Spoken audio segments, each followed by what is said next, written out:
জীবনের কোয়েশ্চেন যেন শেষই হয় না, একের পর এক প্রশ্ন যেন আসতেই থাকে। জীবনের যদি প্রশ্ন শেষ হয়ে যায়, যদি সব কিছুর উত্তর তুমি পেয়ে যাও, তাহলে বাঁচতে তোমার ইচ্ছে করবে না, বাঁচতে ভালো লাগবে না, উপায় পাবে না কিছু করে।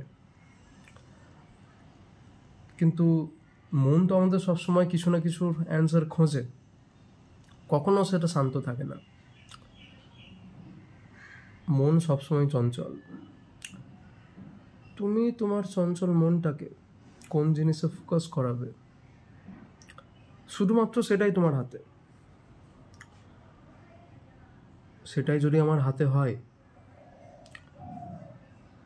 তাহলে সেই জিনিসগুলো যেগুলোতে আমি কম বেশি হয়তো আঘাত পাই, বা সেই সমস্ত টপিক যেগুলোকে আমি চেষ্টা করি কম ফোকাস দিতে, সেগুলোতে আমার কেন ফোকাস চলে যায়?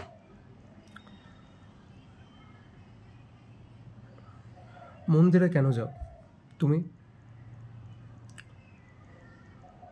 জানি না, ভালো লাগে যেতে, তাই হয়তো যাই।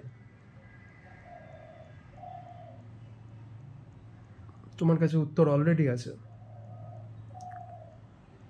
উত্তর যদি আছে, তাহলে এই উদ্বেগ ভাবটা কেন মনের? কেন আরো জানার ইচ্ছা হয়? তার কারণ তুমি জানতে চাও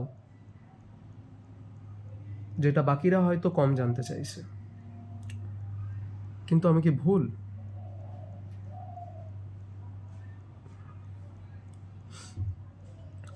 আমি কি ভুল?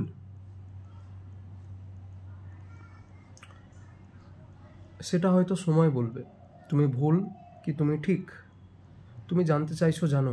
তোমার জানার জন্য কি কারোর ক্ষতি হচ্ছে? যদি না হয়ে থাকে, জানতে থাকো। জানার জন্য কোনো ক্ষতি হচ্ছে না, বরং আমি স্ক্রিপ্ট না লিখে, যেটাকে বাইকটা না যদি চলে যায়, তাহলে বলা হবে না। তো আমি যে পরিবেশে এখন আছি, যেভাবেই আছি, কোনো স্ক্রিপ্ট লিখিনি, জাস্ট ক্যামেরা খুললাম এবং বলছি 3 মিনিট হতে চললো, এটাকে আমি আপলোড করবো সোহম রুজাইটিটা। কোনোদিন হয়তো বেটার গিয়ার আসবে, কোনোদিন হয়তো ভালো টিম হবে, যখন ইনকাম করব। এখন তো ইনকাম করছি না কিছু, গ্র্যাজুয়েশন এখনও কমপ্লিট হয়নি, অ্যাকাউন্টে 0 টাকা ঢুকে, যা হয় পকেট মানি। তো সেই দিন এই টাইপের কোয়েশ্চেনগুলোকে হয়তো আরও বেটারলি প্রেজেন্ট করা যাবে যদি বেঁচে থাকি। এখন অবশ্যই এখন বাঁচার ইচ্ছা আছে, বাঁচতে হবে। Thank you.